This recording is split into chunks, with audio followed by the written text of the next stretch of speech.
महाराष्ट्र के मंत्री विजय वडेट्टीवार ने नागपुर में हुई हिंसा पर प्रतिक्रिया देते हुए कहा कि यह घटना बहुत ही दुर्भाग्यपूर्ण है, खासकर उस शांतिपूर्ण शहर में जहां इस प्रकार की घटनाएं नहीं होती है। उन्होंने आरोप लगाया कि पिछले कुछ दिनों से कैबिनेट मंत्री लगातार विवादित बयान दे रहे थे, जिनसे दो समुदाय के बीच विवाद हुआ।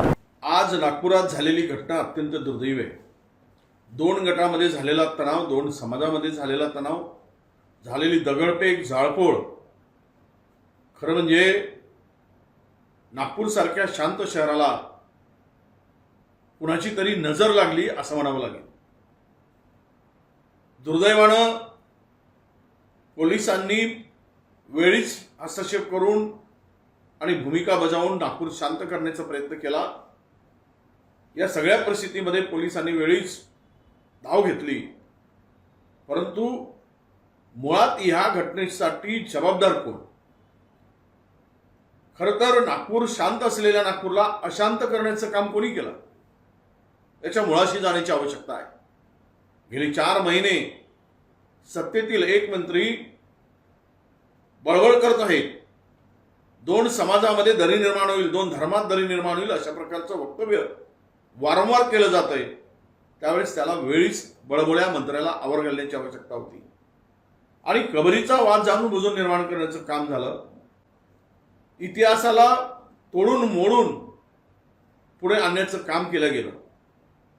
कबरीचा वाद दोन समाजामध्ये, दोन धर्मामध्ये तेढ निर्माण करणारा ठरत असेल तर हे अत्यंत दुर्दैव आहे। 400 वर्षापूर्वीची कबर, यातून काय साध्य होणार? ती कबर ठेवली काय, नाही ठेवली काय, कुणाचा त्यामध्ये फायदा होणार आहे, कुणाचं नुकसान होणार आहे?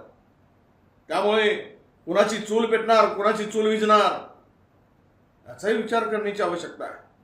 मी सर्व जनतेला आणि मान्य सरकारला सुद्धा आवाहन करू इच्छितो की तुम्ही ही कारवाई करत असताना त्याचा उद्रेक कुठून झाला आणि त्याची सुरुवात कुठून झाली आणि जो यामध्ये दोषी असेल, अशांतता पसरवण्यासाठी, दंगल घडवण्यासाठी, हे वातावरण दूषित करण्यासाठी, जाळपोळ करण्यासाठी त्याच्यावर कारवाई झालीच पाहिजे।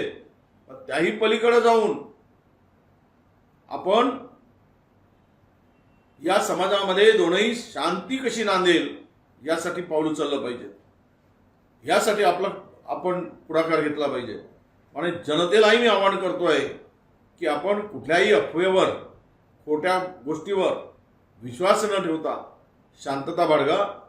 नागपूर हे दीक्षाभूमी, बाबासाहेब आंबेडकरांच्या पावन झालेल्या पदस्पर्शांनी पावन झालेली भूमी।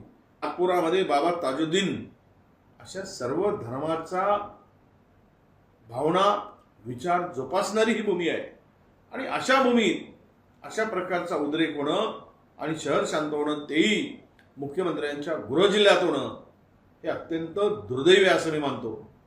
आपण सर्वांनी या घटना जी झाली ती झाली, पण यापुढे तरी आपण शांतीच्या मार्गाने सर्वांनी जावं आणि कारवाई कोणीही किती मोठा असो त्याच्या तळाशी जाऊन ही कारवाई व्हावी अशी अपेक्षा सुद्धा मी या निमित्तानं करतोय आणि जनतेलाही आवाहन करतोय, आपण शांतता ठेवावी। यापुढे कुठलाही अनुचित प्रकार होता कामा नये याची काळजी घ्यावी अशी विनंती सुद्धा मी नागपूरकर जनतेला करतोय।